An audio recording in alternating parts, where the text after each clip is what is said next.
Olá pessoal, tudo bem? Estamos dando início à nossa live. Queremos tratar de um assunto muito interessante, que é políticas públicas e a questão do surdo em Ribeirão Preto. Muito bem. Nós precisamos tratar alguns assuntos que muitas vezes não são tratados. Nós precisamos conversar sobre coisas que às vezes não conversamos no dia a dia. Por conta da correria, dos afazeres, muitas vezes acabamos deixando passar esses assuntos que são de vital importância para a nossa caminhada. Muito bem. Quando a gente fala de políticas públicas, com relação de uma forma mais resumida, é o que o governo decide ou não fazer. Então, é a forma que ele pode estar em suas ações, desenvolvendo alguma atividade, ou em suas omissões, deixando de realizar algumas atividades. E aí, quando a gente vai falar das políticas públicas e do surdo na questão em Ribeirão Preto, tem muita coisa que nós precisamos falar, certo?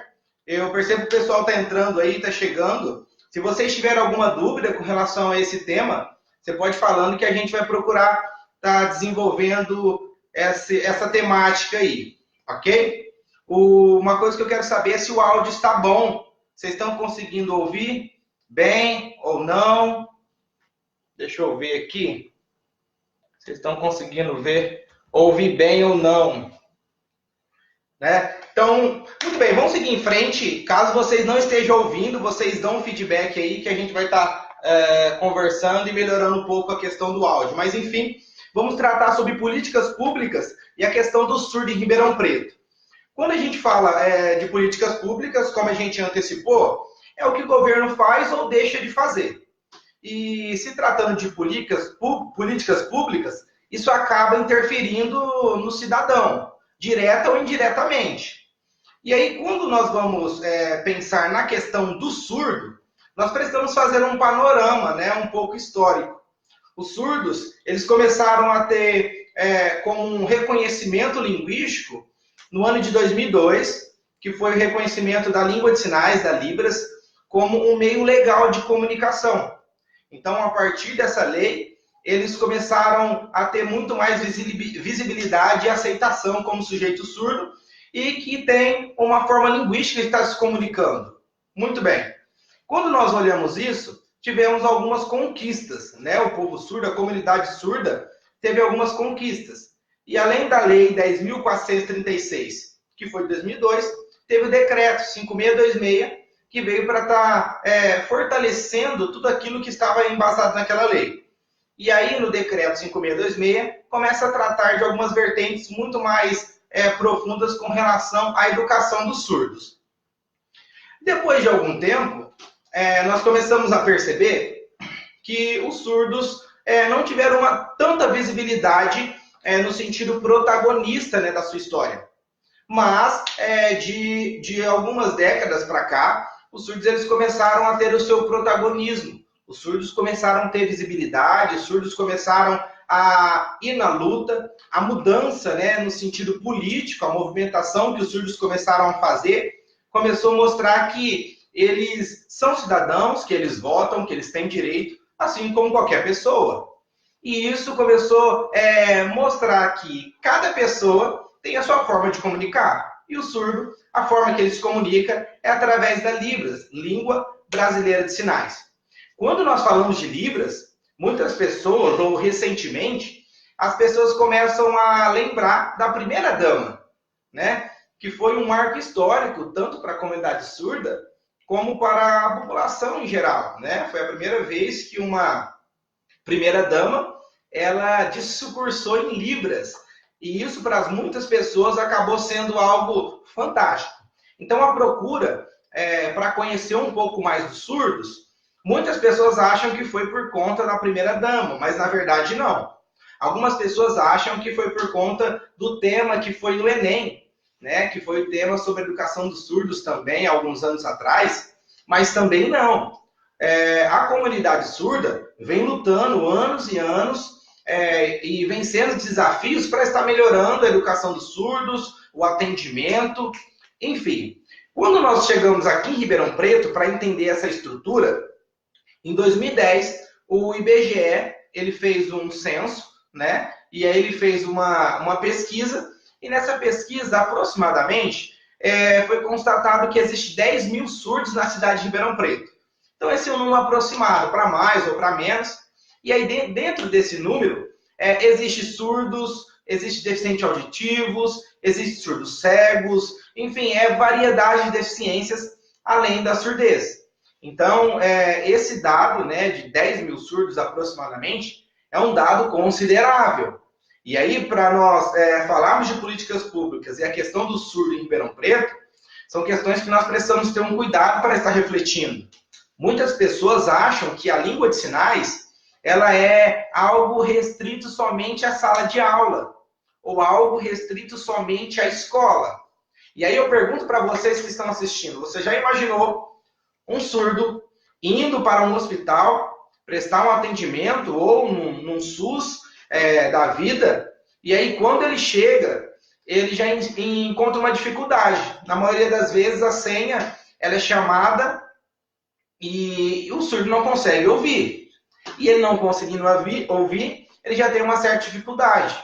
Nós conhecemos vários e vários relatos de surdos que perderam o seu lugar ali na fila de espera por conta que eles foram chamados a numeração, né, a senha que eles estavam em mãos, e ele foi perdendo, né, as pessoas foram passando na sua frente e foi como se fosse considerado uma pessoa invisível ali.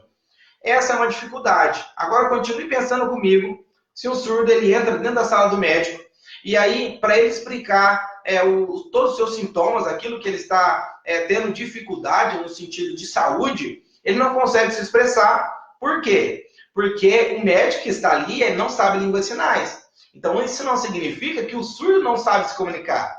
O que significa é que o médico também está tendo uma falta de comunicação. E quando isso acontece, pode acontecer vários problemas. Pode acontecer diagnósticos errados, pode acontecer de afastamentos de trabalho de uma forma errada ou equivocada. Às vezes a comunicação ela pode ser fragmentada ou atrapalhada. E isso é um problema, né, de utilidade pública, porque o surdo é um cidadão. E ele tem direito,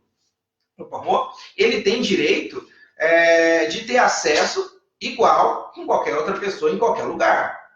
Certo? Aqui em Ribeirão Preto, nós temos uma lei municipal que ela obriga os espaços públicos, né, que tem uma grande circulação de pessoas, como shoppings, como hipermercados, lugares que tem um fluxo grande de pessoas, como hospitais, tenha pelo menos uma pessoa que saiba Libras. Para quê? Para facilitar essa comunicação, para facilitar esse atendimento.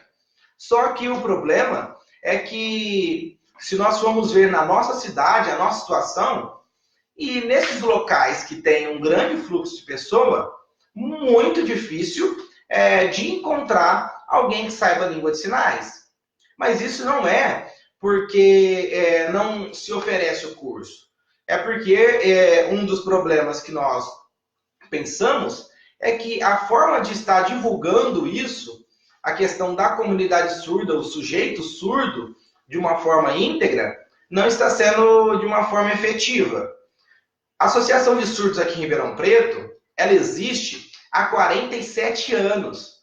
Ou seja, é muito tempo que já tem uma comunidade surda aqui, já tem uma comunidade surda estruturada, tem uma associação.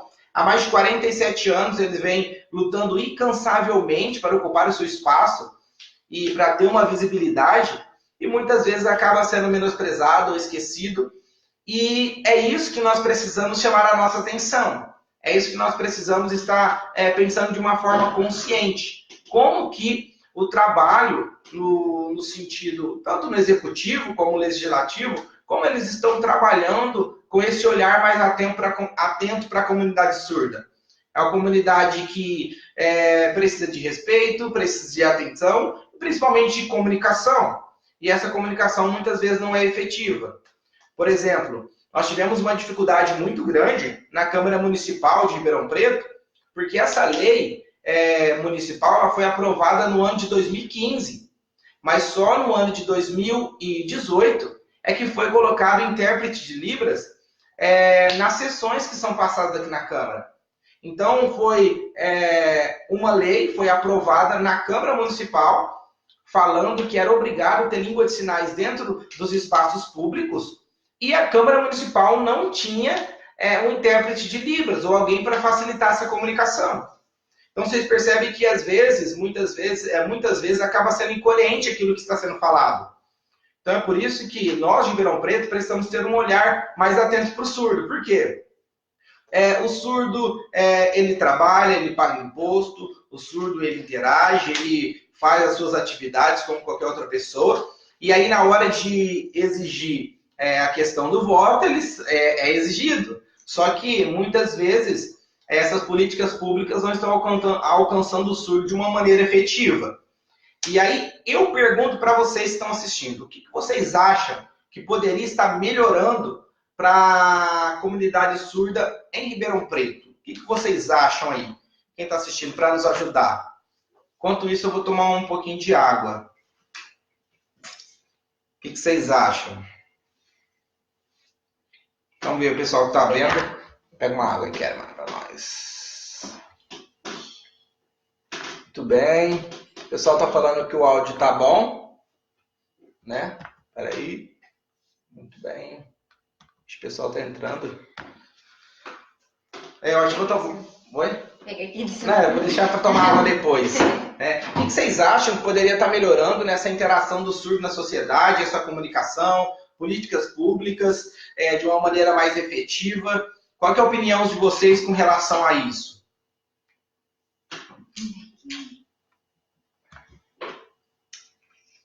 Vamos ver. Deixa eu ver aqui.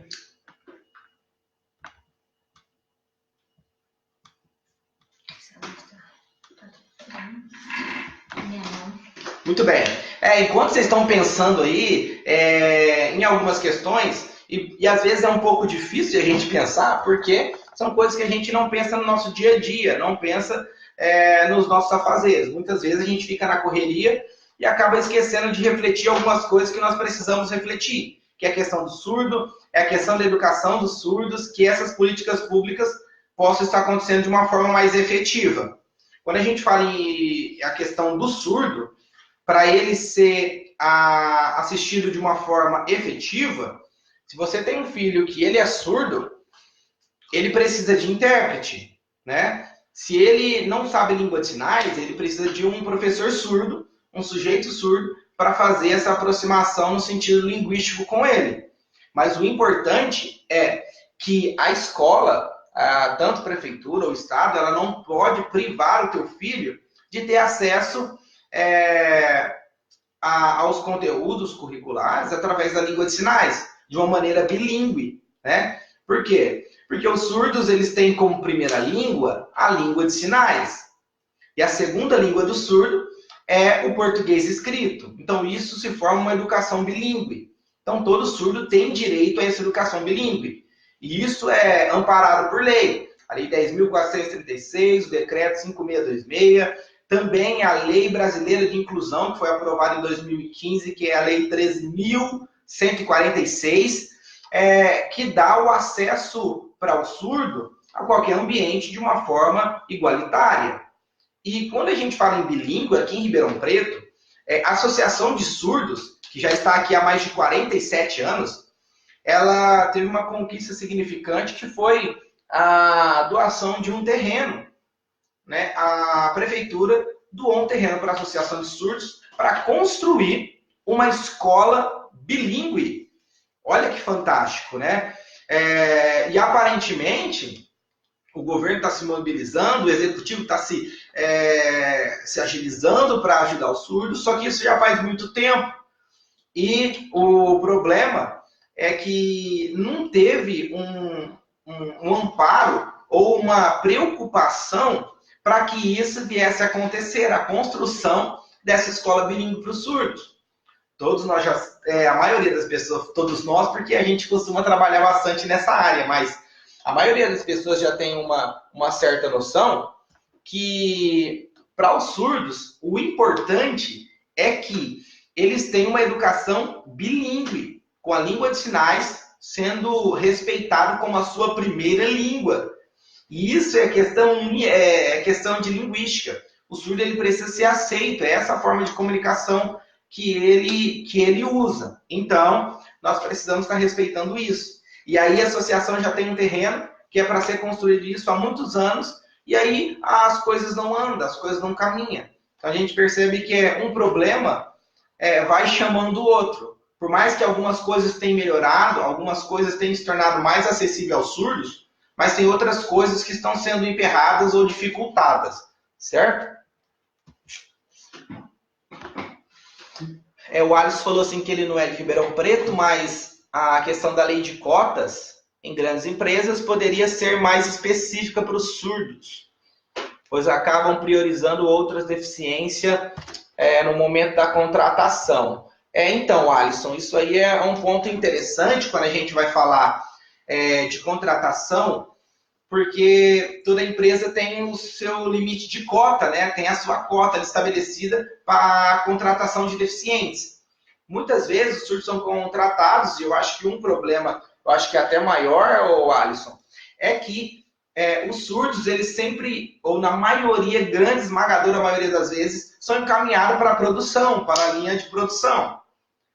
E muitas vezes eu já vi situações, experiências, em Ribeirão Preto mesmo, de surdos que foram participar de processos seletivos, de entrevistas de emprego, aonde ele tinha formação, aonde ele tinha especialização, ele tinha experiência, só que acabaram falando, olha, essa vaga aí na área administrativa não tem como para você estar participando, mas nós temos na área de produção.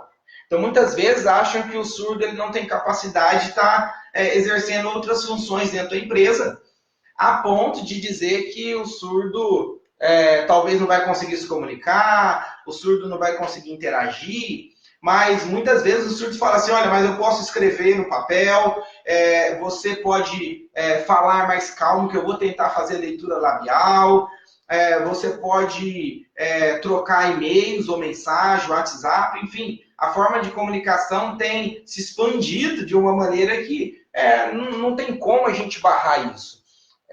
Só que muitas pessoas acabam colocando esse empecilho no surdo e acabam realocando ou distribuindo o surdo muito mais para a produção, para a linha de produção. Não que a linha de produção não seja uma profissão honrosa, né, o auxiliar de produção, não é essa a questão.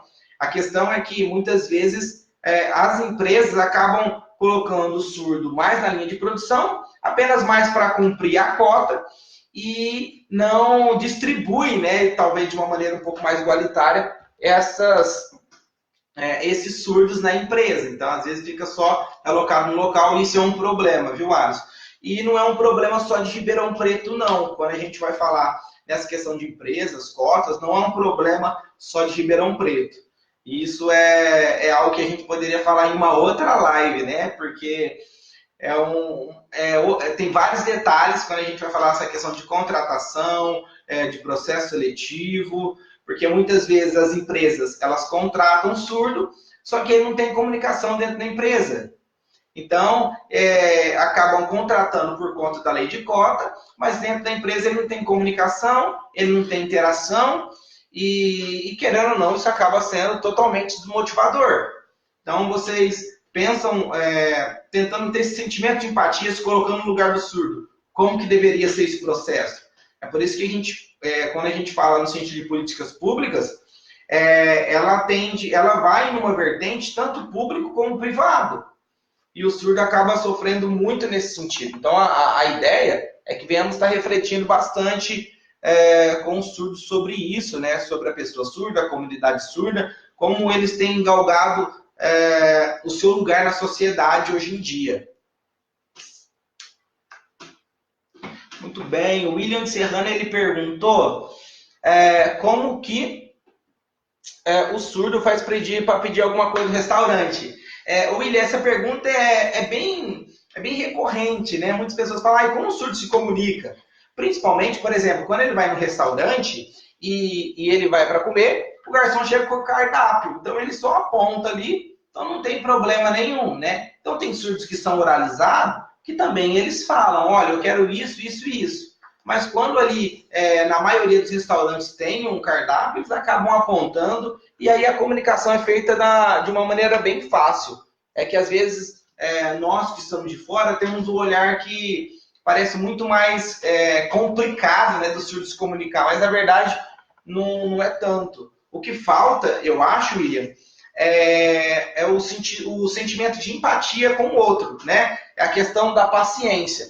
Eu já vi muitas pessoas procurando ter uma comunicação com o surdo, conversar, e aí vê que a pessoa é surda e ela só se comunica através da língua de sinais, e a pessoa não tem paciência, vai embora, deixa o surdo falando sozinho, vira as costas. Então eu acho que isso é o que mais nos choca, né? De ver como que as pessoas não têm um sentimento de empatia pelo outro, né? Respeito ao próximo, independente se é surdo ou não. Então acho que isso é uma dificuldade muito grande.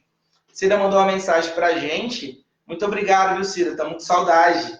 Manda um abraço pro filhão, viu?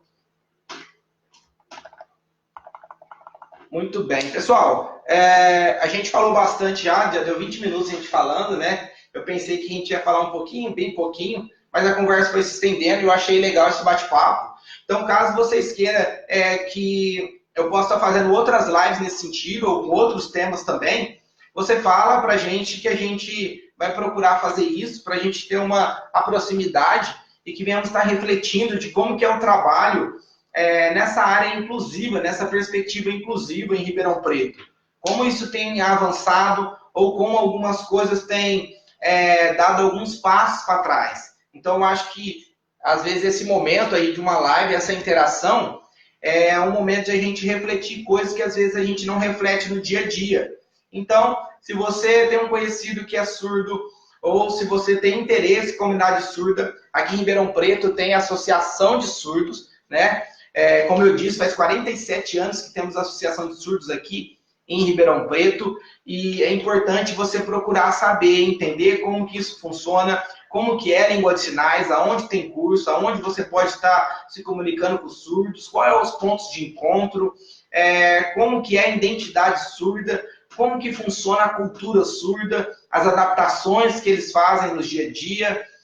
Por exemplo, tem surdos que fazem adaptação na campainha, como eles não escutam, a campainha ela é adaptada em forma de luz, então isso ajuda bastante. Então são algumas particularidades que só a gente tendo interesse, tendo esse cuidado de aproximar, nós vamos estar aprendendo e eu acredito que construindo um Brasil melhor e falando de Ribeirão Preto melhor para o atendimento com surdo, de uma maneira igualitária, com qualidade, com respeito, ok? Então, pessoal, se vocês tiverem interesse em a gente fazer outras lives com outros temas, coloca aí pra gente, fala o que você achou, dá aquela curtida e um abraço para vocês e bom restinho de semana.